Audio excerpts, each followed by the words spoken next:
Welcome to our program on Kardec Radio. Good evening, beloved friends. I am Correa, and we gathered together here on all Kardec Radio platforms every Tuesday evening at 9 p.m. Eastern Standard Time to study the very laws that shall assist us in progressing for immortality. It feels wonderful to invest in the good that shall be imperishable and shall accompany us throughout times. What a beautiful proposal from the mentors of Kardec Radio. And how is it that we allow the good that God has already deposited within all of us to shine all the more? The mentor spirits have the answer to this very question. The answer lies in cultivating virtues. Why?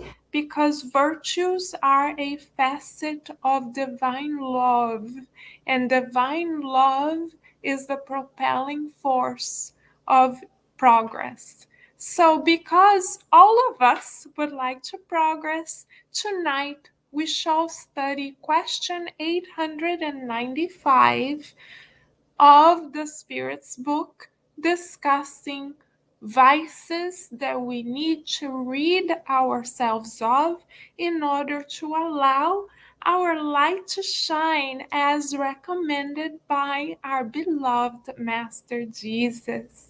But before we begin, let us say hello to everyone. Welcome all of those who are here, either live or on demand, with a warm embrace from the mentors who have prepared this very moment so lovingly for each and every one of us. Thank you, dear friends, for making the decision to strengthen this current of divine light that we are forming with the gift of your presence. Thank you, thank you, thank you from both realms to you. And now let us read question 895, comment on the answer from the beloved mentors, and discuss a possible exercise that we can do together to strengthen the muscles of our soul. Shall we? Let us then begin, beloved friends. In question 895 of the Spirit's book, Kardec asks the following to the mentor spirits. Aside from faults and vices too obvious to escape anyone's attention, what is the most distinctive sign of imperfection? This question in and of itself is a masterpiece. Why? Because it is only in identifying our emotions, our feelings, our tendencies that we can modify them, mold them towards a different direction. So thank you, Kardec, for bringing our imperfections to be worked upon to our attention, to empower all of us to invest in self-transformation. Thank you. Let us now read the answer that the mentor spirits provided to Kardec and to all of us, beloved friends. The mentor spirits answer as follows. Self-interest. Moral qualities are frequently like gilding applied to a copper object that cannot withstand the test of touchstone. An individual may possess real qualities that make them a virtuous person in the eyes of the world. However, while indicative of progress, those qualities do not always pass certain tests. And sometimes all it takes is to strike the chord of personal interest in order to reveal their true nature. Sincere disinterestedness is indeed so rare a thing on earth that it is marveled at as a miracle when it occurs. Attachment to material things is a prominent sign of moral inferiority because the more individuals hold on to the things of the world, the less they understand their destiny. Conversely, through selflessness, individuals demonstrate that they view the future from a higher vantage point. So, what a beautiful, empowering answer from the mentor spirits. On the one hand, they show us the vice, the number one vice that we shall combat, self interest. On the other hand, they show us the one virtue that can remedy this vice, selflessness. Let us ground this answer with an example for us to meditate upon. Let us think of our beloved Chico Xavier. He is a spirit that fully practiced selflessness to the best of his abilities while incarnated on the earth 24/7. For instance, he could have received many promotions at his job. However, he chose to decline his promotions and higher financial security in order to prioritize Spiritism, in order to prioritize the general good. Imagine, beloved friends, if he had not done so, we would not have the 500 plus books that he made available, as he served as a living bridge of love and hope between both worlds. Let us think of Allan Kardec, a renowned educator, part of the French elite of the 19th century, well known in all the academic community and highest of society. He renounced his position and even his name in order to prioritize understanding, unveiling the spiritual world and its reality to all of us.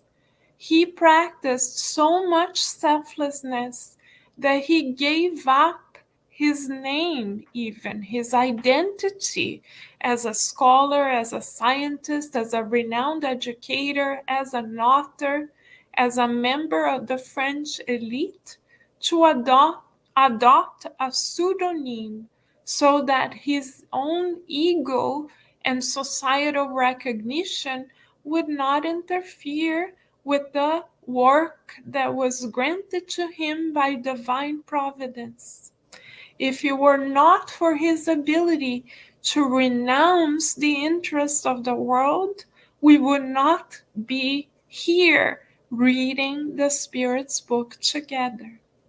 Was it easy for Kardec to undergo such transformation, such level of renunciation? No, because the majority of the world sees what he did as an act of incredible um, disinterest, disregard for what society views as important. So he paid a very high price for taking the less traveled route. If any of us would like to have a glimpse of Kardec's ability to practice selflessness, there is a movie that depicts many of his acts of renunciation available on Netflix entitled Kardec. We highly recommend that we spend a couple hours nourishing our souls in this way because, as we know through science, we have mirror neurons that will allow us, as we see the examples of great renunciation and selflessness come to life before our eyes, to imitate, to emulate such an example. So, if we take both Chico Xavier and Allan Kardec as an example, we practice selflessness when we renounce titles, we renounce recognition, we renounce positions, we renounce that feeling that sometimes comes to us. Do you know who we are? Do you know when sometimes we have that tendency to say to someone, oh, we are going to tell them where we went to school. We are going to tell them about our job promotion. We are going to tell them about our perfect family. We are going to tell them about our new car, our new house, our new vacation, our plan for next year in terms of upgrading this and that or the other. How much do we attach ourselves to these measurements of recognition associated with good practices in society? Does that mean that we are not going to live in the world and are going to isolate ourselves? No, dear friends, this is not what we mean. What we mean is that we are on earth to give up the massaging of the ego in order to prioritize higher purposes that are not always our own needs. So, how do we exercise this selflessness? Simple, beloved friends, by thinking of those and by serving those who suffer much more than we do, at least once a day. Oh, but Carol, we are in the middle of a pandemic. How shall we do this? We shall do this, dear friends. It has never been easier, even by using our social media platforms for the good rather than posting pictures of ourselves on vacation, pictures of our new car, pictures of our family, left and right. Maybe we could spend some time posting a positive message, sharing a beautiful program online, sending a word of encouragement to everyone in our network. This is how to practice selflessness. It has never been easier. Now we have the ability to be journalists of the good through our social media. So we are all being called tonight to spread the good on behalf of others. Let us think of others within the next 24 hours and utilize some of our time on behalf of spreading optimism, joy, kindness, compassion towards others that are on our network, either virtually, spiritually, or physically, or all of the above. Let us be journalists of the good and spread the good news all the way, because as we serve, we forget of ourselves. And as we forget of ourselves, we learn to truly love as our Master has modeled to us. What a beautiful proposal from the on high. Thank you, dear friends, for joining us in this beautiful journey of self transformation. And we already look forward to returning right here next Tuesday at 9 p.m. Eastern Standard Time. In the meantime, we hope that you stay tuned right here on Kardec Radio because you know it, right here, we are always nourishing our souls. Thank you, dear friends, and many blessings. Bye for now.